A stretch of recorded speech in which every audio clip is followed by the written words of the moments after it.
The skin is one of our first lines of defense from incoming pathogens. Also mirrors our defenses when it comes to social dynamics, our identity, our perception of how we are presented to the world. And this often leads to overthinking, where we get lost in a sea of thoughts, or a sense of self kind of gets murky in some way or unclear. And with that, our boundaries break down.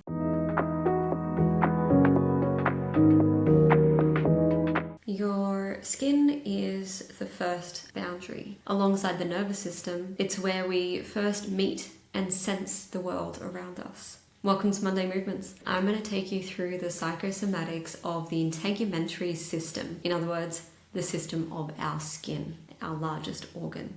We're going to be looking at the metaphysical aspects, components to things that may manifest and show up within the skin. Things that are related, such as emotions, stories, beliefs. So the three key links that are associated with skin issues and dis-ease in the skin. We have boundary issues, self-consciousness, and withholds, which I'll explain what that is. But we're going to break down those three key links and see how they all blend together. Let's go. So to break down the first key link, our boundary issues, our boundary struggles, we can start to look at the skin system, the integumentary system. The skin is one of our first lines of defense from incoming pathogens. And akin to the nervous system on the whole, the integumentary system is one that can also alert the central nervous system of incoming dangers. For example, the skin records safety through temperature and touch. If we think about when we were little kids and, we had to learn not to touch a hot plate, If we touch a hot plate, this alerts the nervous system and then we respond via a reflex. So it's a part of that nervous system response,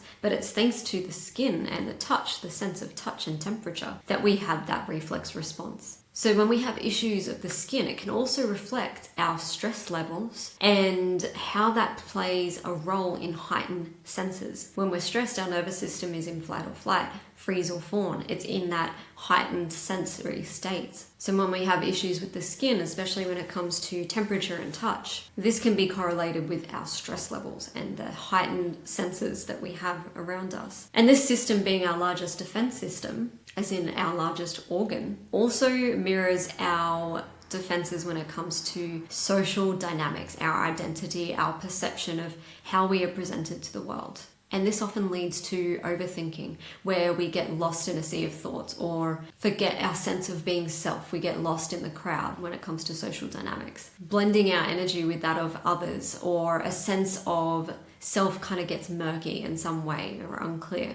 And with that, our boundaries break down. But why? Why do our boundaries become murky and cloudy when socializing? Why do our defense mechanisms come down? Why do we overthink about our perception when extroverted? We now understand that the skin is a barrier, a boundary. And when we think about that metaphysically, this can be mirrored as a breakdown of boundaries in social dynamics. But again, why does this occur? This is where key link number 2, self-consciousness, comes in. Similar to the psychosomatics of hair, the skin is also a part of our identity and how we are seen. When you think about it, without that layer of our skin, we reveal all the tender parts of ourselves: adipose tissue, musculoskeletal tissue, digestive organs, arteries, nerves. So it's important to have a strong defense on top of all those vital organs and systems, all those delicate organs and systems. And it just so happens to be the part of our body that people see. First up, face value, in front of all those delicate parts. So when this system starts to break down and dis-ease presents within the skin, we can relate this to aesthetics and our physical perception, how we're being perceived within our physicality in this world, in this lifetime. And that's essentially how our skin is mirrored by the metaphysics of self-consciousness. There's this hyper-focus, a heightened awareness of how we are perceived. So emotions that are associated with the skin are often fear, rejection, self-hatred, self-consciousness, self-criticism, feeling like you don't belong, or a sense of alienation, even feeling timid or withdrawn in response to those feelings. Like you can't express all of you without being attacked or rejected.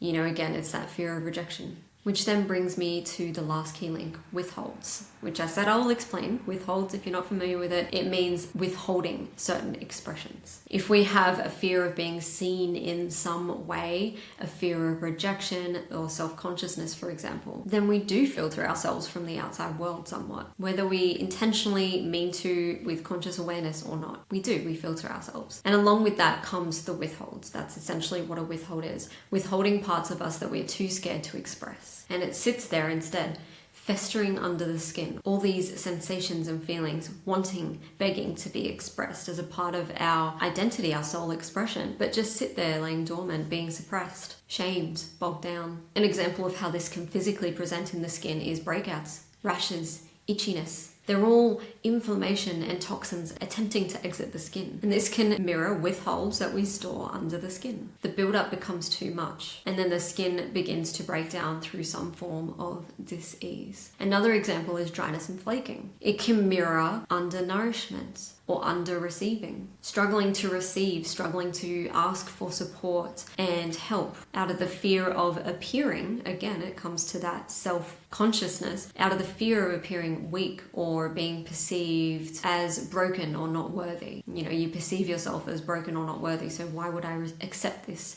Why would I receive this compliment? Why would I receive this support if I feel like I'm not worthy of it? So when it comes to this storage of stagnant energy under the skin, the withholds, the things that we keep inside of us, is particularly speaking to the fear of being perceived as weak, fragile, strange, different. It's that not belonging wound, that rejection wound, that not enoughness wound. And then this comes back to key link number 1, full circle. If we withhold parts of ourselves, then we end up withholding the boundaries. Too self-conscious to speak up, too self-conscious to be seen, scared of how you'll be perceived. So you stay quiet and unseen, hiding the parts of you that get lost in the abyss of everything that you suppress under the skin, festering. They get lost even to you, so much so that you forget those aspects of yourself as well. And then the lines between who you are and who the person next to you is start to blur. And then the cycle starts all over again. Self-consciousness withholds, boundary struggles. Self-consciousness withholds, boundary struggles. And it keeps on repeating from there. So you can now see how all 3 key links kind of map together when it comes to the metaphysics, the psychosomatics behind dis-ease or presentations, manifestations within the skin and the integumentary system. I'm going to be giving you a somatic practice that can help facilitate the processing of all these parts that fester under the skin in our episode next week. Until then, I give you 3 questions to percolate. First question is, where do I need kinder self-boundaries? For example, deeper disciplines and devotions, like less input, less stimulus, more simplicity, more simple foods, coming back to basic nourishment or a slower pace. Where do I need kinder self-boundaries so that I can ultimately nourish myself? This is particularly useful if you're having that kind of undernourishment presenting in the skin, like dryness and flakiness. Then you can question, what touch feels most nourishing for me today? What sense of touch on the skin feels most nourishing? Is it a warm, still hug, touch in that way? Or is it a slow, rhythmic self-touch, a self-adoration? Maybe tracing the fingertips along the skin like I am right now. And then lastly, we can call to question, how can I let myself be seen that 5% more while staying grounded and safe in who I am? How can I let myself be seen just that 5% more that I normally would and still be grounded in who I am and safe in that? I hope you enjoyed the episode. I'll see you next week for the somatic practice on the skin.